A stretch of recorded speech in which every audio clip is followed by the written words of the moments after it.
नमस्कार। तो आज हम बात कर रहे हैं भारत अमेरिका संबंधों में आए एक बहुत ही अहम मोड़ की।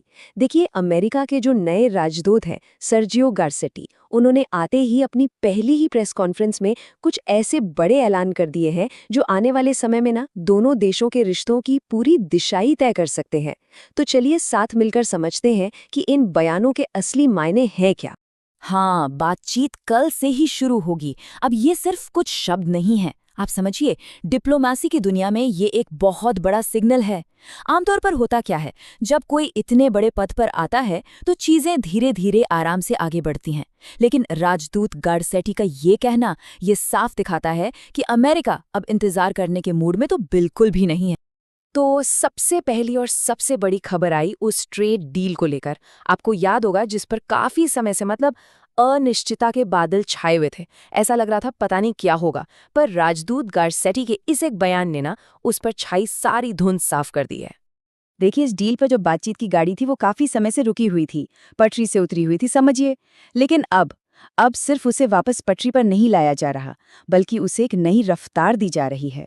राजदूत का बार बार ये कहना कि कल से ही, इसका सीधा सा मतलब है कि भाई अब पुरानी रुकावटों को पीछे छोड़ो और तेजी से आगे बढ़ो। और सुनिए, कहानी सिर्फ इस ट्रेड डील पर ही खत्म नहीं होती। राजदूत ने यह भी साफ कर दिया कि ये जो पार्टनरशिप है ना, ये अब कई फ्रंट्स पर एक साथ आगे बढ़ रही है।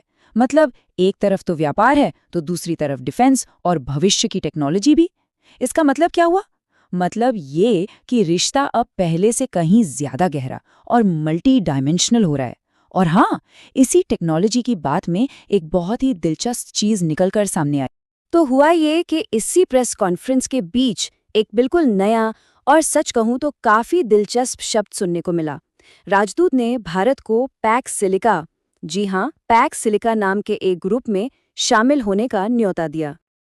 अब जाहिर है आपके मन में भी पहला सवाल यही आया होगा कि भाई ये पैक्स सिलिका आखिर है क्या। सच बताएं तो हमने भी ये नाम पहली बार ही सुना था। तो फिर हमने इस पर थोड़ी और गहराई से पड़ताल की ताकि इसकी पूरी तस्वीर आपके सामने रख सके।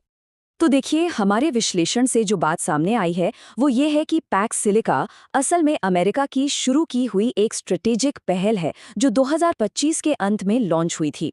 और इसका सीधा सा मकसद है क्रिटिकल टेक्नोलॉजी के लिए एक ऐसी सप्लाई चेन बनाना जो पूरी तरह से सुरक्षित हो और जिस पर भरोसा किया जा सके। तो सवाल है, इसका फोकस किन चीजों पर है? सीधा जवाब है भविष्य की टेक्नोलॉजी पर, यानी कि सेमीकंडक्टर्स जो आज हर इलेक्ट्रॉनिक डिवाइस की जान है।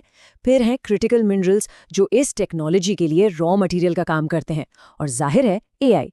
और इन सब का एक ही बड़ा मकसद है, टेक्नोलॉजी की दुनिया में चीन पर जो निर्भरता है उसे कम करना और उसका एक मजबूत विकल्प तैयार करना। चलिए अब आते हैं सबसे अहम सवाल पर। इस बड़ी स्ट्रैटेजिक बिसात पर भारत की जगह कहाँ है और ये जो न्योता मिला है ये भारत के लिए इतना खास क्यों है? आइए इसे समझते हैं। देखिए, ये कोई ऐसा वैसा ग्रुप नहीं है। जरा इसके फाउंडिंग मेंबर्स पर नजर डालिए। America, Japan, south Korea, Britain और ऑस्ट्रेलिया, ये सब दुनिया के बड़े टेक्नोलॉजिकल और इकोनॉमिक पावर हाउसेज हैं। और अब इसी एलीट क्लब में शामिल होने का सीधा सीधा न्योता भारत को मिला है। और एक बात और, ये कोई मामूली न्योता नहीं है। भारत को किसी गेस्ट की तरह नहीं बुलाया गया है, बल्कि एक परमानेंट मेंबर, एक स्थायी सदस्य बनने के लिए बुलाया गया है।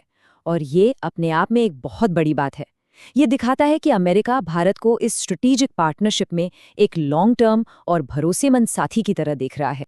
तो फिर इन सारी बातों का निचोड़ क्या निकलता है? राजदूत गारसेटी के इस पहले ही संबोधन से हमें क्या बड़े संकेत मिल रहे हैं? चलिए इसे समेटते हैं।